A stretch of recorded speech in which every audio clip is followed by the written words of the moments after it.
यह जंगली भैंसा चलते चलते बर्फीली नदी के पानी में फंस गया। नदी की गहराई उसके पूरे शरीर को डुबो सकती थी। भैंसा पूरी ताकत लगाकर बाहर निकलने की कोशिश करता रहा, लेकिन सफल नहीं हुआ। मार्च का महीना होने पर भी ठंडी हवाएं चल रही थीं और आसपास का इलाका बर्फ से ढका हुआ था। उसके साथी करीब थे, परंतु मदद करने में असमर्थ थे। उनका झुंड पहाड़ों की ओर बढ़ता जा रहा था।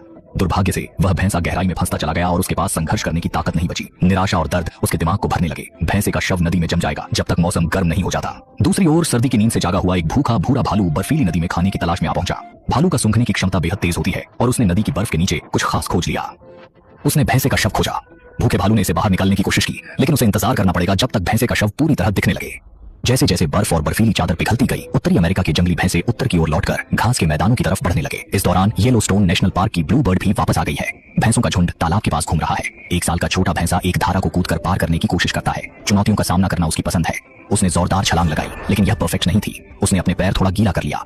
हालांकि वह धारा पार कर गया। अब एक अन्य छोटा भैंसा भी उन्हीं कदमों पर कूदने की कोशिश करता है। उसकी छलांग बिल्कुल खराब थी।